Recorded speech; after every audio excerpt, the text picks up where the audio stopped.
I think I said it before, but a lot of my videos aren't really theories, because I'm just pointing out details and making connections that can have different meanings if you just adjust your perspective a little. But I think this is the greatest Star Wars theory ever because it answers every plot hole and stupid decision made in the entire franchise.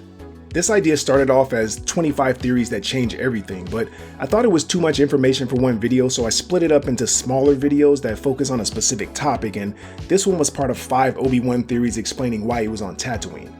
And I thought this one was so special that I didn't want it getting mixed up with the other ideas, so I had to give it its own video. We have to start by looking at what this series is actually about. It started off as a standalone sci-fi fantasy that told the story of a reluctant hero named Luke Skywalker, and then it turned into a story about the Jedi versus the Sith with the Skywalker family at the center of it. But then it turned into the Palpatine saga, because after we found out that Rey was his granddaughter, it's hard to deny that this franchise isn't really all about him.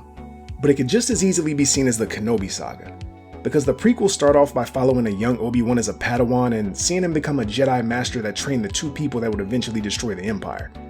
The Phantom Menace was definitely about Obi-Wan, and he's in the very first and the very last scene of the prequels. And if we wanted to get really tinfoily, there's a theory about Obi-Wan having an affair with Padme and Luke and Leia are really his kids, so the sequels will be about his son training the person who finally beat Palpatine. But we're not using that theory. I just wanted to point out that the 9 main movies seem to focus a lot of attention on someone who's supposed to be nothing more than a complimentary character. Just think about how all the major events in the prequels have Obi-Wan at the center of them. He trains Anakin, he saves Naboo, saves Padme, and he discovers the Clone Army. He fought in the Clone Wars, he killed General Grievous, Darth Maul, and he basically killed one of the most powerful Jedi ever. So according to the prequels, Obi-Wan is the greatest Jedi we've ever seen. It's hard to deny that Obi-Wan isn't the protagonist of the prequels, but what if they focus on him so much because he's the one telling us the story? Something I think we overlook is that all of these movies start off by telling us that this is a fairy tale. A long time ago in a galaxy far, far away is the sci-fi version of Once Upon a Time. And it's an interesting coincidence that they would change the name of the extended universe material to Legends. So the theory is, the only thing that actually happened was in the very first movie, and the Jedi and the Force were all just a made-up story that gets passed around the galaxy. Because Luke doesn't do anything Jedi in the first movie, and even though the Jedi were supposedly a major thing only 20 years before, everyone acts like none of it was ever real. Bulky religions and ancient weapons are no match for a good blaster. Bad devotion to that ancient religion. Jedi. So everything before A New Hope was just part of the Jedi legend, and everything after he blew up the Death Star was just other people adding to the legend. People always make heroes sound better than they really are. And if you were gonna tell the legend of Luke Skywalker, he would have to be more than just a normal pilot. He would have to be the prophesized chosen one that became a Jedi and brought balance to the Force. But let's go one level deeper than that. If the Force was never real, and Luke never became a Jedi, it would mean that Rey never left Jakku and the sequels were all a story she made up as part of the legend. The sequels break all the rules of the established series and everything feels like a modernized version of things we've already seen before. The Death Star, Vader, and Luke Skywalker would be all things that Rey has heard about. This is a Millennium Falcon. You're Han Solo. Luke Skywalker. I thought he was a myth. This is why everything is so similar to the other movies, because this is Rey creating this adventure in her mind the same way everyone else does with the Jedi legend. And since she's never seen Vader or the Death Star before, she just made up their appearance from details in the stories she's heard. But instead of Vader being a disfigured old man, her version of Vader is young and handsome.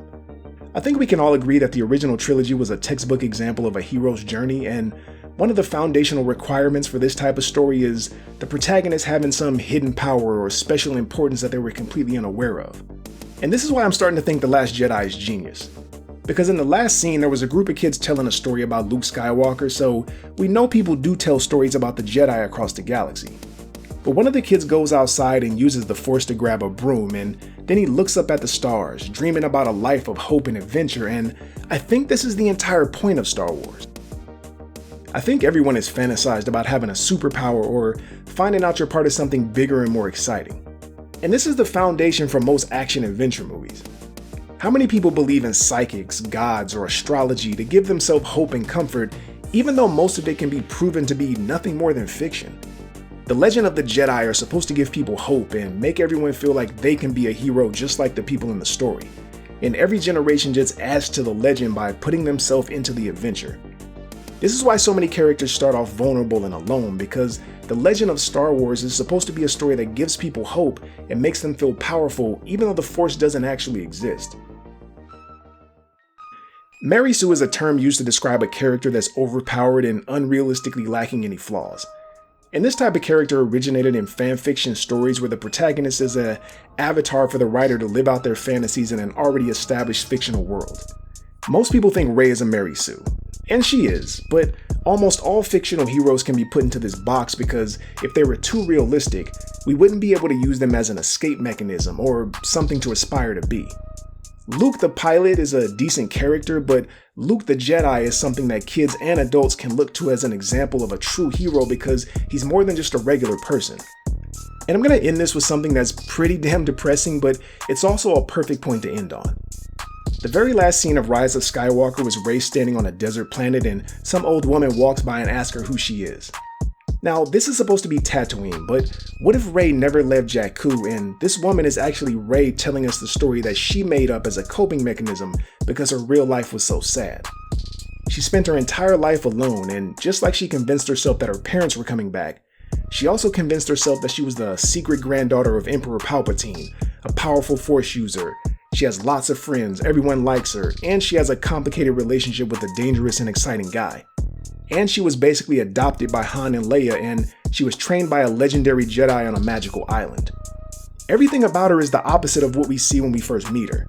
She doesn't have any friends, no one likes her, and there was never anything special about her at all. So the sequels are just Rey using the Jedi legend the same way everyone else uses it.